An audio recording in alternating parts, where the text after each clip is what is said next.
ओम शांति। आज है 25 नवंबर 2021 के ईश्वरीय महावाक्य। पहले एक नज़र मुरली के मुख्य पॉइंट्स पर। बाबा ने कहा, विश्व का मालिक बनाने वाले ईश्वर के साथ अभी तुम बच्चों की व सजनियों की सगाई हुई है, तो खुद से प्रतिज्ञा करो कि हम ऐसे बेहद के बाप को कभी नहीं छोड़ेंगे। ऐसे बाप से तो बहुत लव होना चाहिए। बाप जो फुरना, जो ज्ञान देते हैं, उसको धारण करना है और दूसरों को दान देना है। जितना दान देंगे उतना इकट्ठा हो जाएगा। फिर कहा, जिनको धारणा होती है उनको ही सर्विस का शौक रहता है। वे सेवा के लिए उछलते रहेंगे। सदा यही रहेगा कि जाकर सबको ज्ञान धन का दान करूं। मुरली सुनते हुए दूसरे और कोई संकल्प ना चले। कोशिश करें सर्विस के ख्यालात भी ना आए। बुद्धि में रहे, बाप ज्ञान रत्नों से झोली भरने आए हैं, अभी तो उनसे ही बुद्धि योग लगाना है। जो ज्ञान में होशियार हैं, ऐसे महारथियों का रिगार्ड रखना है। जरा भी देह अभिमान ना हो। आगे कहा, ग्रस्त में रहते निश्चय रखना है कि यह पुरानी दुनिया अब खत्म हुई पड़ी है। हमारा काम तो बस एक बाबा से है। अभी तुमको जंप लगाना है, टाइम बाकी थोड़ा है। इस अंतिम जन्म में पवित्र बनो। अगर काम की चमाट लगी तो एकदम चकनाचूर हो जाएंगे, हडगुड टूट जाएंगे। यह तो जैसे अपना जीव घात करना है। और लास्ट में बाबा ने कहा, जो स्थूल सर्विस में अपनी हड्डी देते हैं वे सबको राजी करते हैं। कोई भोजन पकाते या खिलाते हैं, यह भी सब्जेक्ट है। अपने शरीर का भी ख्याल न करके सर्विस में रहना है। इसको कहा जाता है हड्डी सर्विस करना। अच्छी सर्विस करेंगे तो बाप भी खुश होंगे। और अब सुनते हैं महावाक्यों को विस्तार से। मुरली का सार, मीठे बच्चे, अपनी तकदीर उच्च बनानी है तो रूहानी सेवा का शौक रखो। सबको ज्ञान धन का दान करते रहो। प्रश्न, रूहानी बाप ऐसी कौन सी श्रीमत देते हैं जो आज तक किसी मनुष्य ने नहीं दी? उत्तर, हे रूहानी बच्चे, तुम रूहानी सेवा में दधीची ऋषि की तरह हड्डियां दो। बाप से जो अविनाशी ज्ञान रत्न मिले हैं उनका दान करो। यही है सच्ची सेवा। ऐसी सेवा करने की मत कोई भी मनुष्य नहीं दे सकता। रूहानी सेवा करने वाले खुशी में नाचते रहेंगे, तकदीर ऊंच बनती जाएगी। गीत, बदल जाए दुनिया ना बदलेंगे हम। ओम शांति। बच्चों ने गीत की 2 लाइन सुनी। उन्होंने तो गीत बना दिया है। जैसे कोई की सगाई होती है तो यह पक्का ही है कि स्त्री पुरुष कभी एक दो को छोड़ेंगे नहीं। कोई बिरला ऐसे होते हैं जो आपस में नहीं बनती तो छोड़ भी देते हैं। यहाँ तुम बच्चे किसके साथ प्रतिज्ञा करते हो? ईश्वर के साथ, जिसके साथ तुम बच्चों की व सजनियों की सगाई हुई है। परंतु ऐसा जो विश्व का मालिक बनाते हैं उनको भी छोड़ देते हैं। यहाँ तुम बच्चे बैठे हो, तुम जानते हो अभी बेहद का बाप दादा आया कि आया। यह अवस्था जो तुम्हारी यहाँ रहती है बाहर सेंटर पर हो न सके। यहाँ तुम समझेंगे बाप दादा आया कि आया। बाहर सेंटर पर समझेंगे बाबा की बजाई हुई मुरली आई कि आई। यहाँ और वहाँ में बहुत फर्क रहता है, क्योंकि यहाँ बेहद के बाप दादा के सम्मुख तुम बैठे हो, वहाँ तुम सम्मुख नहीं हो। चाहते हो सम्मुख जाकर मुरली सुने। यहाँ बच्चों की बुद्धि में आया कि बाबा आया कि आया। जैसे और सत्संग होते हैं वहाँ समझेंगे फलाना स्वामी आएगा, परंतु यह ख्यालात भी सबको एक रस नहीं रहता। कोई को संबंधी याद आएगा। बुद्धि एक गुरु के साथ भी ठहरती नहीं है। कोई बिरला ही होगा जो स्वामी की याद में बैठा होगा। यहाँ भी ऐसे हैं। ऐसे नहीं कि सब शिव बाबा की याद में रहते हैं। बुद्धि दौड़ती रहती है, मित्र संबंधी याद आएंगे। सारा समय एक शिव बाबा के सम्मुख रहने में तो अहो सौभाग्य। साई याद में कोई विरला ही रहते हैं। यहाँ शिव बाबा के सम्मुख रहने में तो बहुत खुशी रहनी चाहिए। अतीन्द्रिय सुख गोपी वल्लभ के गोप गोपियों से पूछो। यह यहाँ का गाया हुआ है। यहाँ तुम बाबा की याद में बैठे हो, जानते हो अभी हम ईश्वर के बने हैं, फिर दैवी गोद में होंगे। भल कोई की बुद्धि में सर्विस के ख्यालात चलते हैं। इस चित्र में यह करेक्शन करें, यह लिखें, परंतु अच्छे बच्चे होंगे तो समझेंगे कि अभी तो बाप से ही सुनना है और कोई संकल्प आने नहीं देंगे। बाप ज्ञान रत्नों से झोली भरने आए हैं तो बाप से ही बुद्धि का योग लगाना है। नंबरवार धारणा करने वाले तो होते ही हैं। कोई अच्छी रीति धारण करते हैं, कोई कम धारण करते हैं। बुद्धि योग और तरफ दौड़ता रहेगा तो धारणा नहीं होगी, कच्चे हो जाएंगे। एक दो बार मुरली सुनी, धारणा नहीं हुई तो आदत पक्की हो जाती है। फिर कितना भी सुनता रहेगा, धारणा होगी नहीं, किसको सुना नहीं सकेंगे। जिसको धारणा होगी उसको सर्विस का शौक होगा, उछलता रहेगा। जाकर धन दान करूं, क्योंकि यह धन एक बाप के सिवाय और कोई के पास है नहीं। बाप यह भी जानते हैं सबको धारणा हो न सके, सब एक रस उच्च पद पा नहीं सकते, इसलिए बुद्धि और तरफ भटकती रहती है। भविष्य तकदीर इतनी ऊंच बन नहीं सकती है। फिर कोई स्थूल सर्विस में अपनी हड्डी देते हैं, सबको राजी करते हैं, जैसे भोजन पकाते हैं, खिलाते हैं। यह भी सब्जेक्ट है ना। सर्विस का जिनको शौक होगा वह मुख से कहने बिना रहेंगे नहीं। फिर बाबा देखते भी हैं कि कहाँ देह अभिमान तो नहीं है। बड़े का रिगार्ड रखते हैं व नहीं। बड़े महारथियों का रिगार्ड तो रखना होता है। हाँ, कोई छोटा भी होशियार हो जाता है तो हो सकता है बड़े को उनका रिगार्ड रखना पड़े, क्योंकि बुद्धि उनकी गैलप कर लेती है। सर्विस का शौक देख बाप तो खुश होगा ना। यह अच्छी सर्विस करेंगे। सारा दिन प्रदर्शनी समझाने की भी प्रैक्टिस करनी चाहिए। प्रजा भी तो ढेर बननी है ना, लाखों प्रजा चाहिए, और तो कोई उपाय है नहीं।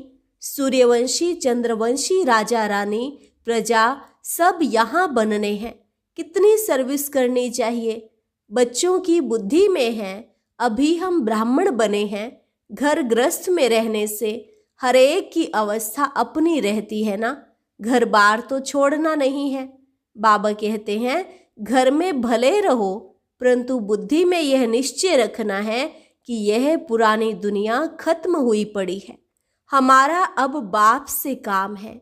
यह भी जानते हैं कल्प पहले जिन्होंने ये ज्ञान लिया था वही लेंगे। सेकंड बाय सेकंड हूबहू रिपीट हो रहा है। आत्मा में ज्ञान है ना, बाप के पास भी ज्ञान है। तुम बच्चों को भी बाप जैसा बनना है, पॉइंट धारण करनी है। सब पॉइंट एक साथ नहीं समझाई जाती है, लक्ष्य पक्का रखा जाता है। विनाश भी सामने खड़ा है, यह वही विनाश है। सतयुग त्रेता में कोई लड़ाई आदि होती नहीं है। वह तो बाद में जब बहुत धर्म होते हैं, लश्कर बड़े होते हैं, तब लड़ाई शुरू होती है। पहले पहले आत्माएं सतो प्रधान से उतरती हैं, फिर सतो रजो तमो में आती हैं। यह सब बुद्धि में रखना है। कैसे राजधानी स्थापन हो रही है, यहाँ बैठे हो तो यह बुद्धि में रखना है। शिव बाबा आकर हमको खजाना देते हैं, जिसको बुद्धि में धारण करना है। अच्छे नोट्स लेते हैं।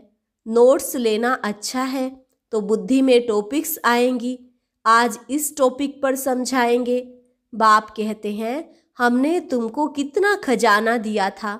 सतयुग त्रेता में तुम्हारे पास अथाह धन था, फिर वाम मार्ग में जाने से कम होता गया, खुशी भी कम हो गई, कुछ न कुछ विकर्म होने लगे। उतरते उतरते कलाएं कम होती जाती हैं। सतो प्रधान, सतो रजो तमो की स्टेजेस होती है ना। सतो से रजो में आते हैं तो ऐसे नहीं फट से आ जाते हैं। तमो प्रधान में भी आहिस्ते आहिस्ते उतरते हो, उसमें भी सतो रजो तमो स्टेजेस आएंगी, फट से तमो प्रधान नहीं होंगे। धीरे धीरे सीढ़ी उतरते जाते हैं, कला कम होती जाती है। अभी जंप लगाना है, तमो प्रधान से सतो प्रधान बनना है। इसके लिए टाइम बाकी थोड़ा है। गाया हुआ भी है, चढ़े तो चाखे बैकुंठ रस। काम की चमाट लगी तो एकदम चकनाचूर हो जाते हैं, हडगुड टूट जाते हैं। जैसे कोई मनुष्य अपना जीव घात करते हैं, आत्मघात नहीं, जीव घात कहा जाता है। ऐसे यह भी आत्मा का घात हो जाता है कि कमाई सब खत्म हो जाती है। यहाँ तो बाप से वर्षा पाना है, बाप को याद करना है, क्योंकि बाप से बादशाही मिलती है। अपने से पूछना है कि हमने बाप को याद कर कितनी भविष्य के लिए कमाई की, कितने अंधों की लाठी बने। घर घर में पैगाम देना है कि यह पुरानी दुनिया बदल रही है, बाप नई दुनिया के लिए राजयोग सिखा रहे हैं। सीढ़ी में दिखाया है, यह बनाने में मेहनत लगती है। सारा दिन ख्यालात चलता रहता है कि ऐसा सहज बनावे जो कोई समझ जाए।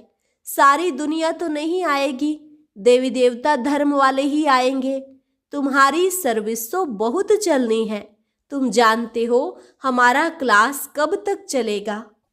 वह तो लाखों वर्ष कल्प की आयु समझते हैं, तो शास्त्र आदि सुनाते ही रहते हैं। समझते हैं जब अंत होगा तब सबका सदगति दाता आएगा। फिर जो हमारे चेले हैं उनकी गति हो जाएगी, हम भी जाकर ज्योति में समा जाएंगे। परंतु ऐसा तो है नहीं।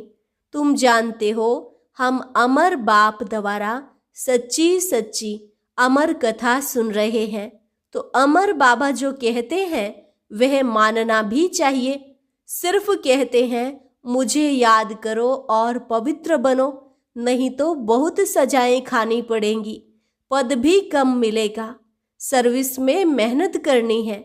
जैसे दधीची ऋषि का मिसाल है, हड्डियां भी सर्विस में दे दी। अपने शरीर का भी ख्याल नहीं करके सर्विस में रहना है, इसको कहा जाता है हड्डी सर्विस। और दूसरा है रूहानी हड्डी सर्विस। रूहानी सर्विस वाले रूहानी नॉलेज सुनाते ही रहेंगे, ज्ञान धन दान करके खुशी में नाचते रहेंगे।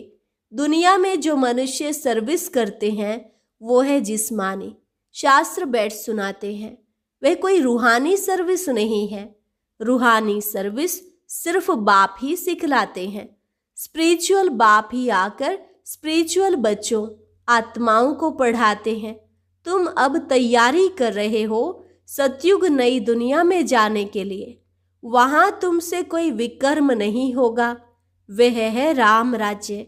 वहां होते ही हैं थोड़े, वह थोड़े मनुष्य आकर पढ़ेंगे। अभी तो सब रावण राज्य में दुखी है ना। यह सारी नॉलेज तुम्हारी बुद्धि में है, नंबरवार पुरुषार्थ अनुसार। इस सीढ़ी के चित्र में ही सारी नॉलेज आ जाती है। यह चित्र बनाने के लिए मशीनरी चाहिए। उस गवर्नमेंट की रोज अखबारें कितनी छपती है, कितनी कारोबार चलती है, यहाँ तो सब हाथ से बनाना पड़ता है। बाप कहते हैं यह अंतिम जन्म पवित्र बनो तो पवित्र दुनिया के मालिक बनोगे। यह नॉलेज कोई के पास नहीं है। कहेंगे इस सीढ़ी में और धर्मों का समाचार कहाँ है? वह भी इस गोले में लगा हुआ है। वह नई दुनिया में तो आते ही नहीं है। उन्हों को शांति मिलती है। भारतवासी ही स्वर्ग में थे ना।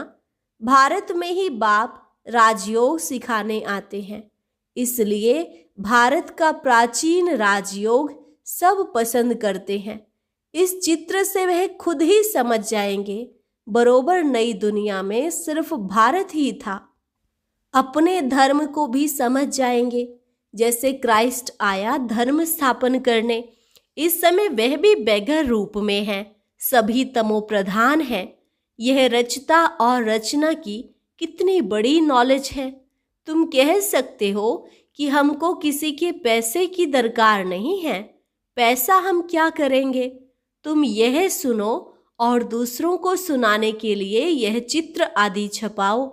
इन चित्रों से काम लेना है। हॉल बनाओ जहां यह नॉलेज सुनाई जाए। बाकी हम पैसा लेकर क्या करेंगे। तुम्हारे ही घर का कल्याण होना है। तुम सिर्फ प्रबंध करो, बहुत आकर सुनेंगे। रचना और रचना की नॉलेज तो बड़ी अच्छी है, यह तो मनुष्यों को ही समझनी है। विलायत वाले यह नॉलेज सुनकर बहुत पसंद करेंगे, बहुत खुश होंगे, समझेंगे हम भी बाप के साथ योग लगाएंगे तो विकर्म विनाश हो जाएंगे। सबको बाप का परिचय देना है। समझेंगे यह नॉलेज गॉड फादर के सिवाय कोई दे न सके। कहते हैं खुदा ने बहिष्ठ स्थापन किया, परंतु वह कैसे आते हैं यह किसको पता नहीं। तुम्हारी बातें सुनकर बहुत खुश होंगे, फिर पुरुषार्थ कर योग सीखेंगे। तमो प्रधान से सतो प्रधान बनने के लिए भी पुरुषार्थ करेंगे। सर्विस के लिए तो बहुत ख्याल करना चाहिए। भारत में हुनर दिखाएं तब बाहर भेजेंगे। यह मनुष्य जानेंगे नई दुनिया बनने में कोई देर थोड़े ही लगती है। कहाँ भी अर्थक्वेक आदि होती है तो 2-3 वर्ष में एकदम नए मकान बन जाते हैं। जितना बहुत कारीगर होंगे उतना जल्दी मकान बनेंगे। 1 मास में भी मकान बना सकते हैं। कारीगर सामान आदि सब तैयार हो फिर बनने में देरी थोड़े ही लगेगी। विलायत में मकान कैसे बनते हैं, मिनट मोटर, तो स्वर्ग में कितना जल्दी बनते होंगे। सोना चांदी बहुत तुम्हारे को मिल जाते हैं। खानियों से सोना चांदी हीरे आदि ले आते हैं। हुनर तो सब सीख रहे हैं। साइंस का कितना घमंड है। यही साइंस फिर वहां भी काम आएगी। यहाँ सीखने वाले वहां सतयुग में दूसरा जन्म ले काम में आएंगे। उस समय तो सारी दुनिया नई हो जाती है। रावण राज्य ही खत्म हो जाता है। 5 तत्व भी कायदे मुजीब सर्विस में रहते हैं। स्वर्ग बन जाता है। वहां कोई उपद्रव नहीं होता। रावण राज्य ही नहीं, सभी सतो प्रधान है। सबसे अच्छी बात है कि बाप से बहुत लव होना चाहिए। बाप जो फुरना देते हैं उसको धारण करना और दूसरों को दान देना है। जितना दान देंगे उतना इकट्ठा हो जाएगा। सर्विस ही नहीं करेंगे तो धारणा कैसे होगी। सर्विस में बुद्धि चलनी चाहिए। सर्विस तो बहुत ढेर हो सकती है, कोई करते रहें। दिन प्रतिदिन उन्नति को पाना है, अपनी भी उन्नति करनी है। अच्छा, मीठे मीठे सिकिलधे बच्चों प्रति माता पिता बाप दादा का याद प्यार और गुड मॉर्निंग। रूहानी बाप की रूहानी बच्चों को नमस्ते। रूहानी बच्चों की रूहानी बाप दादा को नमस्ते नमस्ते, गुड मॉर्निंग। धारणा के लिए मुख्य सार। पहली पॉइंट, आपस में 1-2 का रिगार्ड रखना है। सर्विस का बहुत बहुत शौक रखना है। ज्ञान रत्नों से अपनी झोली भरकर फिर उसका दान करना है। एक बाप से ही सुनने का संकल्प रखना है। दूसरे ख्यालातों में बुद्धि को भटकाना नहीं है। वरदान, ईश्वरीय अथॉरिटी द्वारा संकल्प व बुद्धि को ऑर्डर प्रमाण चलाने वाले मास्टर सर्वशक्तिवान भव। ईश्वरीय अथॉरिटी द्वारा संकल्प व बुद्धि को ऑर्डर प्रमाण चलाने वाले मास्टर सर्वशक्तिवान भव। जैसे स्थूल हाथ पांव को बिल्कुल सहज रीति जहाँ चाहो वहाँ चलाते हो व कर्म में लगाते हो, वैसे संकल्प व बुद्धि को जहां लगाना चाहो वहां लगा सको। इसे ही कहते हैं ईश्वरीय अथॉरिटी। जैसे वाणी में आना सहज है, वैसे वाणी से परे जाना भी इतना ही सहज हो। इसी अभ्यास से साक्षात्कार मूर्त बनेंगे। तो अब इस अभ्यास को सहज और निरंतर बनाओ, तब कहेंगे मास्टर सर्वशक्तिवान। स्लोगन: स्वस्थिति शक्तिशाली है तो परिस्थिति उसके आगे कुछ भी नहीं है। स्वस्थिति शक्तिशाली है तो परिस्थिति उसके आगे कुछ भी नहीं है। अच्छा, ओम शांति। आज की अव्यक्त मुरली जरूर सुने। उसके लिए ऊपर दिए गए बॉक्स को टच करें।